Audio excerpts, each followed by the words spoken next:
ষষ্ঠ শতাব্দীর আরব উপদ্বীপ ছিল এক রহস্যময় ভূমি। জ্বলন্ত মরুভূমি, যুদ্ধংদেহী গোত্র আর প্রাচীন ঐতিহ্যের এই ভূখণ্ডে বুকে মাথা উঁচু করে দাঁড়িয়েছিল মক্কা নগরী।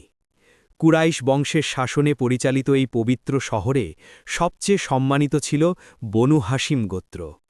এই গোত্রের প্রধান ছিলেন আব্দুল মুত্তালিব, এমন একজন মানুষ যার নাম পুরো আরব বিশ্বে প্রতিধ্বনিত হতো।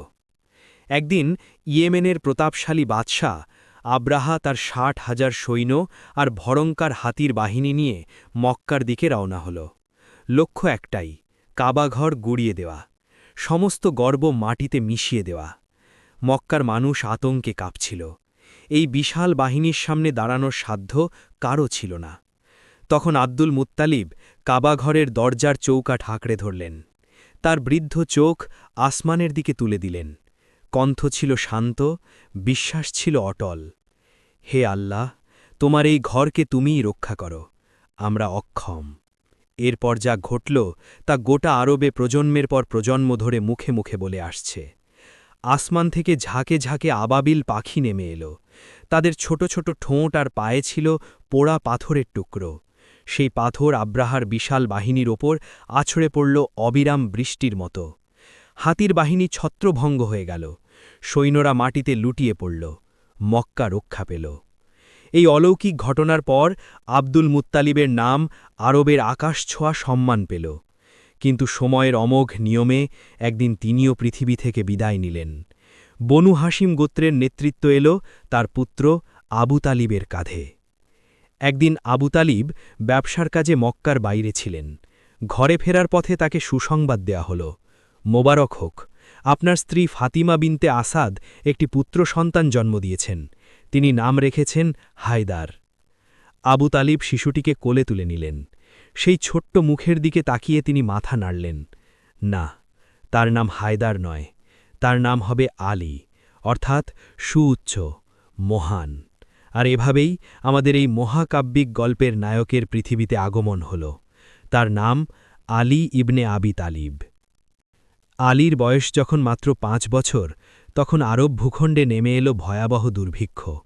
ফসল নষ্ট হল, ব্যবসা ধ্বংস হল, খাবারের অভাবে মানুষ দিশেহারা হয়ে গেল।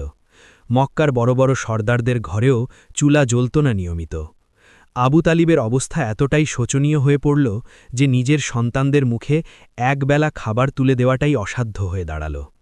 ঠিক এই কঠিন মুহূর্তে এগিয়ে এলেন এমন একজন মানুষ যিনি পৃথিবীতে কারও উপকার কখনো ভোলেননি।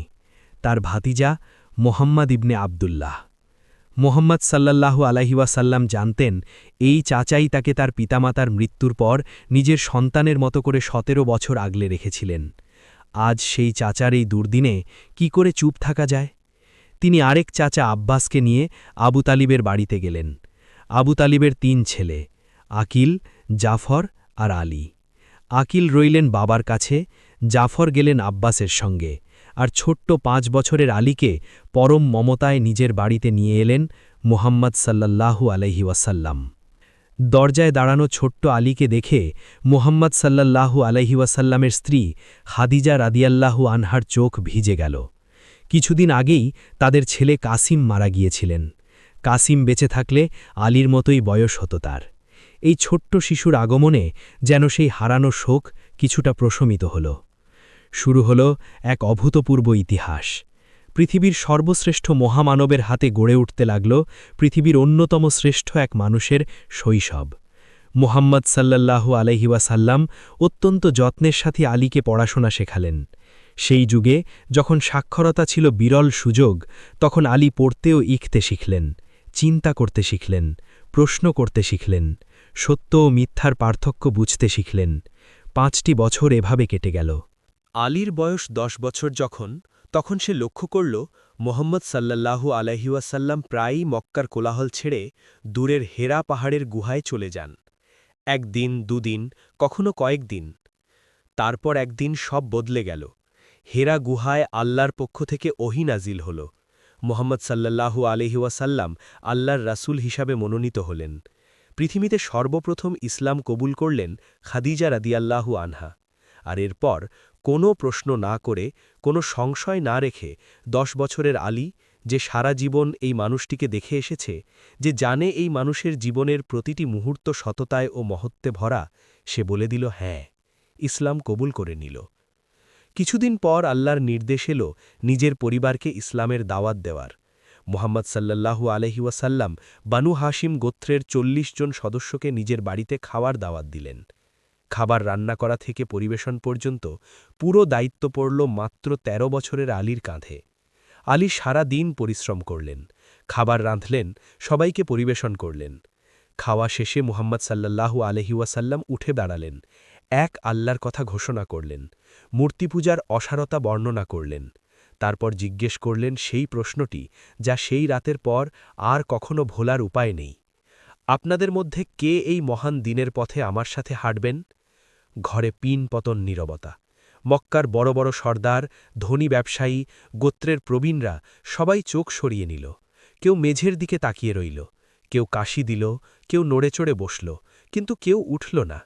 তখন ঘরের পেছন থেকে ছোট্ট একটা শরীর উঠে দাঁড়াল, ১৩ বছরের আলী।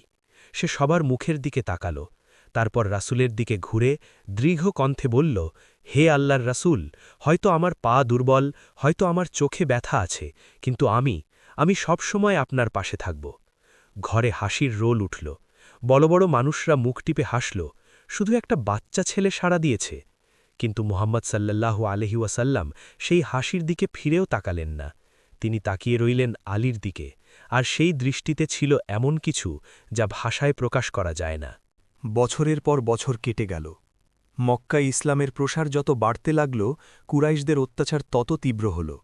আলী নিজের চোখে দেখলেন উকবা ইবনে আবি মুয়াইত নামাজরত অবস্থায় রাসূলের পিঠে উটের নাড়ি ভুড়ি ঢেলে দিচ্ছে। দেখলেন গলায় চাদর পেঁচিয়ে শ্বাসরোধ করে রাসূলকে হত্যার চেষ্টা হচ্ছে। দেখলেন আবু জাহালের নির্দেশে মুসলমানদের ওপর কিভাবে অমানবিক নির্যাতন চলছে। বয়স কম থাকায় শারীরিকভাবে প্রতিরোধ করার শক্তি তখনও আলীর ছিল না, কিন্তু তার স্মৃতিতে প্রতিটি অত্যাচারীর মুখ খোদাই হয়ে যাচ্ছিল। এই ঋণ একদিন পরিশোধ হবে, বদরের মাটিতে, উহুদের পাহাড়ে, খাইবরের দুর্গে। অবশেষে মুসলমানদের মদিনায় হিজরতের নির্দেশ এল। একে একে সবাই চলে গেল। মক্কায় রইলেন ৩ জন, রাসূল সাল্লাল্লাহু আলাইহি ওয়াসাল্লাম, আবু বকর রদিয়াল্লাহু আনহু আর আলী। কুরাইশের নেতারা বুঝতে পারল মুসলমানরা মদিনায় ঘাঁটি গাড়ছে। তারা সবচেয়ে ভয়ঙ্কর সিদ্ধান্ত নিল। আবু জাহালের পরিকল্পনা ছিল নিখুঁত এবং নিষ্ঠুর। আরবের ৪০টি গোত্র থেকে একজন করে শ্রেষ্ঠ যোদ্ধা নেওয়া হবে। তারা একসাথে রাতের অন্ধকারে রাসূলের ঘর ঘেরাও করবে আর একযোগে হামলা করবে। এতে হত্যার দায় একটি গোত্রের ওপর চাপানো যাবে না। সেই রাতে আল্লাহর পক্ষ থেকে সতর্কতা এল। রাসূল সাল্লাল্লাহু আলাইহি ওয়াসাল্লাম আলীকে কাছে ডাকলেন। তার কণ্ঠ ছিল শান্ত, যেন এক অসাধারণ কাজের অনুরোধ করছেন। আলী, আজ রাতে তুমি আমার বিছানায় আমার সবুজ চাদর গায়ে দিয়ে শুয়ে থাকবে, আর কাল সকালে মক্কার মানুষের কাছে তাদের সব আমানত ফেরত দিয়ে তুমিও মদিনায় চলে আসবে। একবার ভাবুন সেই মুহূর্তের কথা। দরজার ওপাশে ৪০ জন ঘাতক দাঁড়িয়ে আছে, রক্তের নেশায় তাদের চোখ লাল, তাদের তলোয়ারে ধার দেওয়া আছে, আর এই বিছানায় শুলে সকাল হওয়ার আগেই মৃত্যু নিশ্চিত। আলী একটি প্রশ্নও করলেন না, একটি মুহূর্ত ইতস্তত করলেন না। তিনি রাসূলের বিছানায় শুলেন, সবুজ চাদর গায়ে দিলেন, আর ৪০ জন ঘাতকের ঠিক ওপাশে পরম শান্তিতে শুয়ে রইলেন। এটাই ছিল আলীর ভালোবাসা, এটাই ছিল আলীর আত্মত্যাগ। মাঝরাতে ঘাতকরা দরজা ভেঙে ঢুকে পড়ল। বিছানায় মুহাম্মদ নেই, শুয়ে আছে আলী। রাগে উন্মত্ত হয়ে তারা আলীকে ধরল, মারল, জিজ্ঞেস করল, কিন্তু আলীর মুখ থেকে একটি শব্দও বের করা গেল না। ৩টি দিন মক্কার মানুষের সমস্ত আমানত একে একে বুঝিয়ে দিলেন আলী। তারপর একা, কোনো বাহন ছাড়া, পায়ে হেঁটে মদিনার পথে রওনা দিলেন। জুলাই মাসের আরব মরুভূমি, মাথার ওপর ৫০ ডিগ্রি সেলসিয়াসের গনগনে সূর্য, পায়ের নিচে জ্বলন্ত অঙ্গারের মতো বালি, চারদিকে শুধু ধূ ধূ প্রান্তর, কোনো বাহন নেই, কোনো সাথী নেই। মক্কা থেকে মদিনা ৪৫০ কিলোমিটার। আলী হাঁটতে শুরু করলেন। প্রথম দিন, দ্বিতীয় দিন, তৃতীয় দিন। হাঁটতে হাঁটতে তার পায়ের চামড়া ফেটে গেল, চৌচির হয়ে রক্ত বের হল, ফোসকা পড়ল, পা ফুলে গেল। কিন্তু আলী থামলেন না। সামনে একটি শহর আছে, সেই শহরে একজন মানুষ তার জন্য অপেক্ষা করছেন, সেই মানুষের কাছে পৌঁছাতে হবে। মদিনার কাছাকাছি কুবা নামের ছোট্ট একটি জনপদে রাসূল সাল্লাল্লাহু আলাইহি ওয়াসাল্লাম অপেক্ষা করছিলেন। তিনি আবু বকরকে নিয়ে আগেই পৌঁছে গিয়েছিলেন, কিন্তু আলীকে ছাড়া তিনি মদিনায় প্রবেশ করতে রাজি ছিলেন না। দিনের পর দিন তিনি অপেক্ষা করলেন। অবশেষে যখন খবর এলো যে আলী কাছে এসেছেন, কিন্তু তার পা এতটাই ক্ষতবিক্ষত যে আর এক পাও চলতে পারছেন না, রাসূল সাল্লাল্লাহু আলাইহি ওয়াসাল্লাম আর স্থির থাকতে পারলেন না।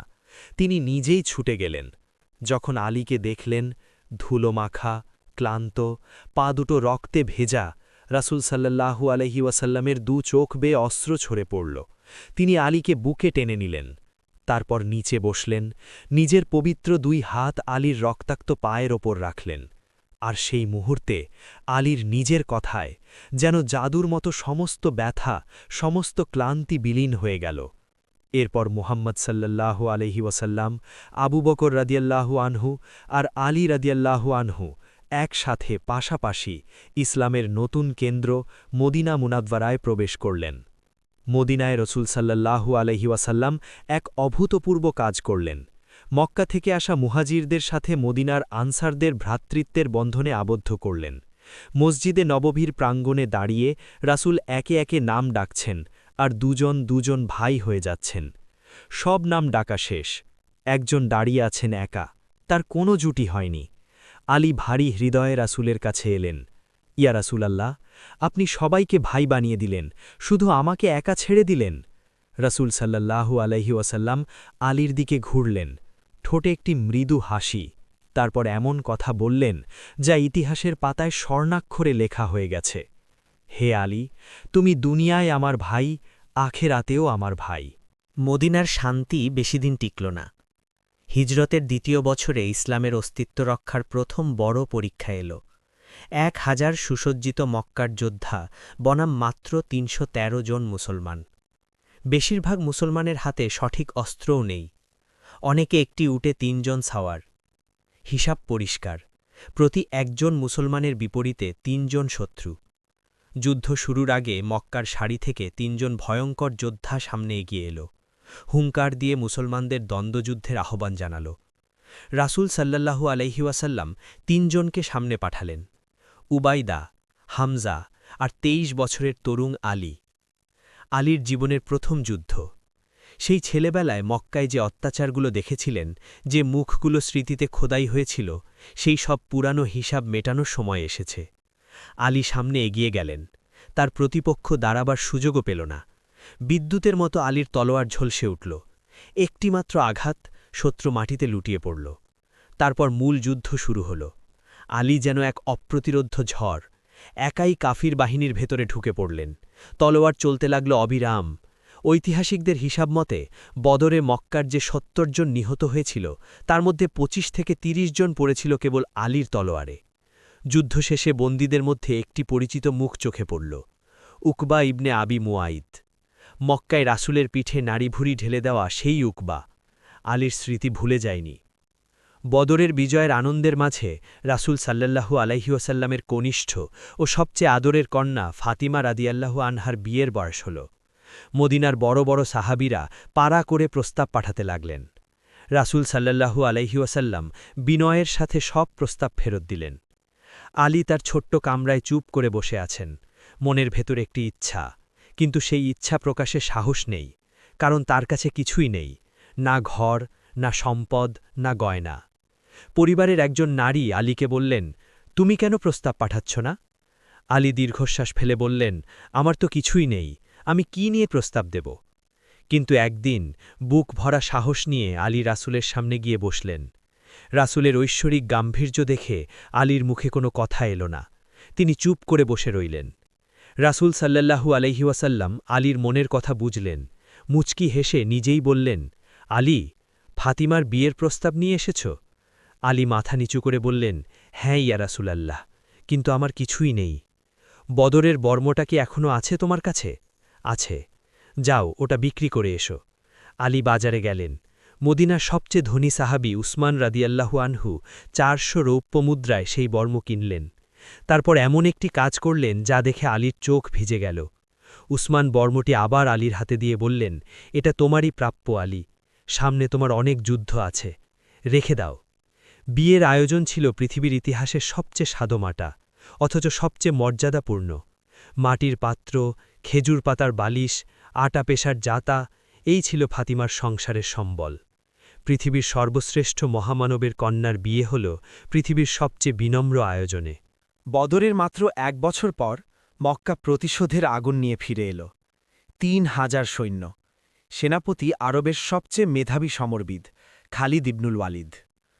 উহুদ পাহাড়ের পদদেশে ২ বাহিনী মুখোমুখি হল। মক্কার সেনাপতি তালহা সামনে এসে গর্বে বুক ফুলিয়ে দ্বন্দ্বযুদ্ধের আহ্বান জানাল। ২৫ বছরের টকবগে যুবক আলী এগিয়ে গেলেন। তার হাতে সেই বিশেষ দ্বিধারী তলোয়ার, রাসূলের নিজের হাতে উপহার দেওয়া বিখ্যাত জুলফিকার। যুদ্ধ শুরু হওয়ার আগেই জুলফিকারের এক ভয়াবহ আঘাতে তালহার পা শরীর থেকে বিচ্ছিন্ন হয়ে গেল। মাটিতে লুটিয়ে পড়া তালহা এখন প্রাণ ভিক্ষা চাইছে। আলী চাইলে সেখানেই সব শেষ করে দিতে পারতেন, কিন্তু তিনি তলোয়ার নামিয়ে নিলেন, পিছু হটলেন। রণক্ষেত্রের মাঝে শত্রুকে ক্ষমা করার এই দৃশ্য দেখে পুরো মুসলিম বাহিনী তাকবীর দিয়ে উঠল। যুদ্ধ চলতে লাগল।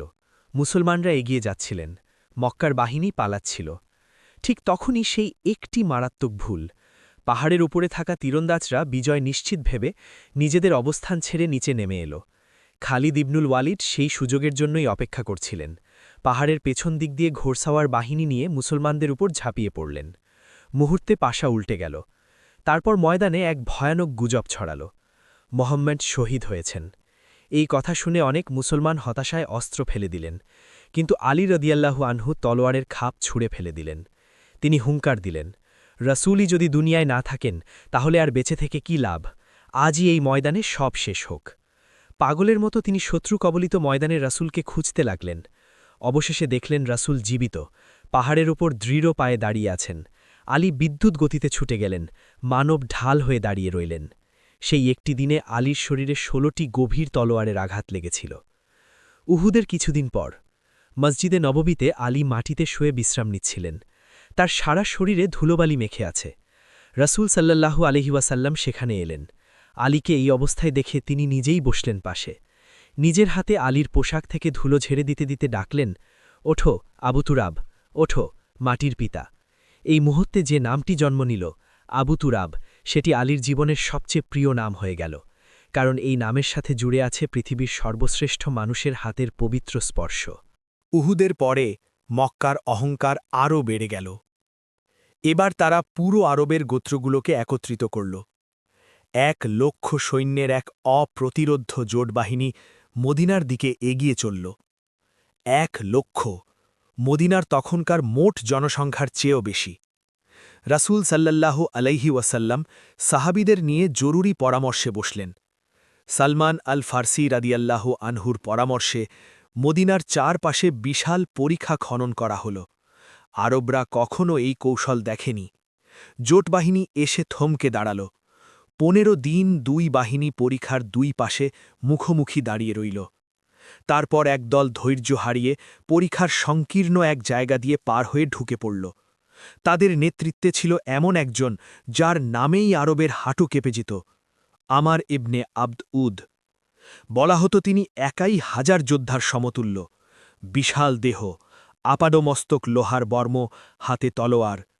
তিনি মুসলিম বাহিনীর সামনে দাঁড়িয়ে হুঙ্কার দিলেন, কে আছো যে একাকী আমার সাথে লড়বে? পুরো মুসলিম বাহিনী স্তব্ধ। তারপর একজন সামনে এলেন, আলী। আমার তাচ্ছিল্যের হাসি হেসে বলল, ভাতিজা, তুমি বড়ই ছোট, ফিরে যাও, আমি তোমাকে মারতে চাই না। আলী রাদিয়াল্লাহু আনহু শীতল কণ্ঠে জবাব দিলেন, কিন্তু আমি তোমাকে মারতে চাই। আমার রাগে উন্মত্ত হয়ে লাফিয়ে পড়ল ঘোড়া থেকে, প্রচণ্ড শক্তিতে বর্ষা ছুঁড়ল, এতই প্রচণ্ড যে ঢাল ফুটো করে ভেতরে ঢুকে গেল। আলীর কপালে সামান্য ক্ষত করল। আমার ভেবেছিল সে জিতে গেছে। ভুল, সেটাই ছিল তার জীবনের শেষ ভুল। আলী চোখের পলকে ঢাল সরানেন, জুলফিকার ঘুরিয়ে এমন এক আঘাত হানলেন যে আমারের লোহার শিরস্ত্রাণ কেটে তার মাথা দ্বিখণ্ডিত হয়ে মাটিতে পড়ে গেল। আরবের সেই মহাবিলের পতন দেখে জোটবাহিনী আতঙ্কে পালাতে শুরু করল। সেই রাতে এক ভয়াবহ ঝড় জোটবাহিনীর তাঁবু উপড়ে ফেলল। তারা লেজ গুটিয়ে চলে গেল। মদিনা রক্ষা পেল। এরপর এলো আলীর জীবনের সবচেয়ে কিংবদন্তিতুল্য যুদ্ধ। খাইবর ছিল আরবের ইহুদিদের প্রধান দুর্গ। পাহাড়ের চূড়ায় চূড়ায় অপ্রতিরোধ্য সব কেল্লা। শত শত বছর ধরে কেউ এই দুর্গগুলোর একটি ইটও নাড়াতে পারেনি। ভেতরে জমানো পাহাড় সমান সোনা, রূপা আর অস্ত্রসম্ভার। যখন খবর এলো ইহুদিরা মদিনায় আক্রমণের প্রস্তুতি নিচ্ছে, রাসূল সাল্লাল্লাহু আলাইহি ওয়াসাল্লাম ১৪০০ সাহাবী নিয়ে খাইবর অবরোধ করলেন। কিন্তু দিনের পর দিন চেষ্টা করেও কিছু হল না। আবু বক্কর রাদিয়াল্লাহু আনহু আক্রমণ চালালেন, পিছু হটলেন। উমর রাদিয়াল্লাহু আনহু আক্রমণ চালালেন, পিছু হটলেন। ইহুদিদের তীর আর পাথরের বৃষ্টির সামনে মুসলমানরা বারবার ফিরে আসতে বাধ্য হলেন। মুসলিম শিবিরে ঘন হতাশার মেঘ। তখন এক সন্ধ্যায় রাসূল সাল্লাল্লাহু আলাইহি ওয়াসাল্লাম এক ঐতিহাসিক ঘোষণা দিলেন, কাল আমি এমন একজনের হাতে ইসলামের পতাকা তুলে দেব যে আল্লাহ ও তার রাসূলকে ভালোবাসে এবং আল্লাহ ও তার রাসূলও তাকে ভালোবাসেন। তার হাতেই আল্লাহ খাইবর জয় দেবেন। সেই রাতে পুরো মুসলিম শিবিরে কেউ ঘুমানো না। উমর রাদিয়াল্লাহু আনহু পরে বলতেন, সেটাই ছিল আমার জীবনের একমাত্র রাত যখন আমি নেতৃত্ব পাওয়ার আকাঙ্ক্ষা করেছিলাম। ভোর হল, সবার নজর রাসূলের তাঁবুর দিকে। রাসূল বের হলেন। আলী কোথায়? সবাই একটু অবাক হলেন, কারণ আলীর চোখে তখন মারাত্মক প্রদাহ। তিনি চোখ মেলে তাকাতেই পারছেন না। আলীকে ধরে আনা হল। রাসূল সাল্লাল্লাহু আলাইহি ওয়াসাল্লাম তার পবিত্র হাতের লালা আলীর চোখে লাগালেন, আর সেই মুহূর্তে চোখের সব রোগ চিরতরে দূর হয়ে গেল। তারপর রাসূল ইসলামের পতাকা তুলে দিলেন আলীর হাতে। আলী খাইবরের সবচেয়ে ভয়ানক দুর্গ কামুশের দিকে এগিয়ে গেলেন। দুর্গের দরজা খুলে বেরিয়ে এলো মারহাব। এই নামের সামনে আরবের বীর যোদ্ধারাও ভয়ে কাঁপত। তার বিশাল দেহ সর্বাঙ্গ লোহার বর্মে মোড়া। সে উঁচু স্বরে নিজের বীরত্বের কবিতা আবৃত্তি করল। পুরো খাইবর জানে আমি মারহাব, যুদ্ধে পরীক্ষিত, লোহার বর্মে মোড়া মহাযোদ্ধা। আলী সামনে এগিয়ে গেলেন, সিংহের মতো গর্জন করে বললেন, আমি সেই মানুষ যার মা নাম রেখেছিলেন হায়দার। আমি সেই জঙ্গলের ভয়ঙ্কর সিংহ যাকে দেখলে শত্রুর হৃদয় থেমে যায়। মারহাব পাগলের মতো ছুটে এলো, তলোয়ার চালালো। আলী সরে গেলেন। তারপর জুলফিকার উঁচিয়ে এমন এক আঘাত করলেন যা কেউ প্রত্যাশা করেনি। জুলফিকার মারহাবের লোহার শিরস্ত্রাণ কেটে তার মাথা দ্বিখণ্ডিত করে মাটিতে গেঁথে গেল। খাইবরের শ্রেষ্ঠ যোদ্ধা মাটিতে লুটিয়ে পড়ল। তারপর আলী যা করলেন তা দেখে পুরো মুসলিম বাহিনীর চোখ বিস্ফারিত হয়ে গেল। খাইবর দুর্গের সেই বিশাল লোহার দরজা, যা খুলতে সাধারণত কয়েকজন শক্তিশালী মানুষ মিলে ধাক্কা দিতে হতো, আলী সেই দরজা উপড়ে ফেললেন দুই হাতে, তুলে নিলেন সেটাকে ঢাল হিসেবে। খাইবরের অপ্রতিরোধ্য দুর্গ তাসের ঘরের মতো ভেঙে পড়ল। উমর রাদিয়াল্লাহু আনহু পরে বলেছিলেন, খাইবর জয়ের আগে আমরা কোনোদিন পেট ভরে খাইনি। খাইবর জয় শুধু একটি দুর্গের পতন ছিল না, এটি ছিল একটি সাম্রাজ্যের ভিত্তি। আর এই অর্জনের প্রধান নায়ক ছিলেন সেই মানুষ যাকে আল্লাহ ও তার রাসূল সবচেয়ে বেশি ভালোবাসতেন। বছরের পর বছর কেটে গেল। রাসূল সাল্লাল্লাহু আলাইহি ওয়াসাল্লামের ইন্তেকাল হল। সেই শোকের গভীরতা বর্ণনা করার ভাষা নেই। আলীর কাছে যেন পৃথিবীর সমস্ত আলো নিভে গেল। প্রথম খলিফা হলেন আবু বকর রাদিয়াল্লাহু আনহু, দ্বিতীয় খলিফা উমর রাদিয়াল্লাহু আনহু, তৃতীয় খলিফা উসমান রাদিয়াল্লাহু আনহু। আলী প্রতিটি খলিফার বিশ্বস্ত উপদেষ্টা ও সহযোগী হিসেবে নিরলস সেবা করে গেলেন। নিজের অভিলাষ সামনে না এনে উম্মতের কল্যাণকে প্রাধান্য দিলেন। কিন্তু তৃতীয় খলিফা উসমান রাদিয়াল্লাহু আনহু যখন নিজের ঘরেই নিহত হলেন, কুরআন তেলাওয়াত করতে করতে তার রক্তে পবিত্র কিতাবের পাতা লাল হয়ে গেল, তখন গোটা ইসলামী সাম্রাজ্য এক ভয়াবহ শূন্যতায় পড়ে গেল। ভারত থেকে ইউরোপ পর্যন্ত বিস্তৃত বিশাল এই খেলাফতে কোনো খলিফা নেই, কোনো নেতা নেই। মদিনার প্রবীণ সাহাবীরা একমত হলেন, এই সংকট থেকে উম্মতকে বাঁচাতে পারেন কেবল একজন, যাকে রাসূল নিজের হাতে গড়েছেন, যার শৈশব কেটেছে নবীর ঘরে, যার তলোয়ারের আঘাতে খাইবরের অভেদ্য প্রাকার ভেঙে গিয়েছিল। তারা ছুটে গেলেন আলীর কাছে। আমরা আপনাকে খলিফা দেখতে চাই, এই দায়িত্ব নিন। আলী রাদিয়াল্লাহু আনহু শান্ত কণ্ঠে বললেন, না, আমার বায়াত এভাবে গোপনে হবে না। মদিনার সকল মানুষকে মসজিদে নাবাবিতে একত্রিত করো। মদিনার হাজারো মানুষ মসজিদে জমা হল। আলী রাদিয়াল্লাহু আনহু সেই মিম্বরে উঠলেন যেখানে রাসূল দাঁড়িয়েছিলেন, যেখানে আবু বকর দাঁড়িয়েছিলেন, যেখানে উমর ও উসমান দাঁড়িয়েছিলেন। হাজারো মানুষ এক বাক্যে তার হাতে বায়াত দিলেন। আলী ইবনে আবি তালিব রাদিয়াল্লাহু আনহু ৫ বৎসরের সেই ছোট্ট শিশু যে একদিন ক্ষুধার্ত পরিবারের কারণে নবীর ঘরে আশ্রয় নিয়েছিল, সেই ২৩ বছরের যুবক যে বদরে প্রথম তলোয়ার উছিয়েছিল, সেই লড়াকু মানুষ যে খাইবরের লোহার দরজা উপড়ে ফেলেছিল, আজ সে গোটা ইসলামী দুনিয়ার আমিরুল মোমিনিন। আলী ইবনে আবি তালিব রাদিয়াল্লাহু আনহু শুধু একজন যোদ্ধা ছিলেন না, তিনি ছিলেন ইসলামী ইতিহাসের অন্যতম শ্রেষ্ঠ বিচারক। তার রায় ও সিদ্ধান্তগুলো ইসলামী ফিকহের ভিত্তি হয়ে আছে।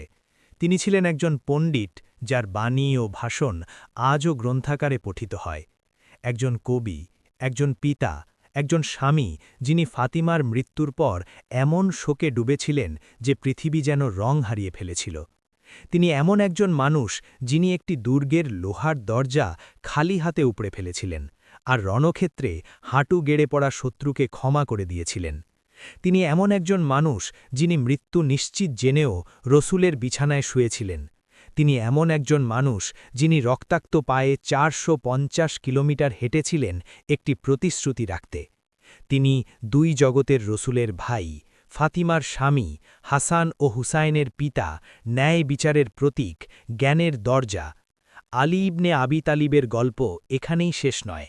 তার খেলাফতকাল, যুদ্ধ, বিশ্বাসঘাতকতা, বিচার এবং জীবনের চূড়ান্ত পরীক্ষা সব নিয়ে আরও অনেক অধ্যায় আছে, কিন্তু সেই কথা আরেক দিনের।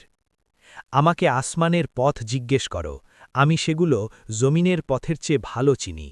আলী ইবনে আবি তালিব রাদিয়াল্লাহু আনহু।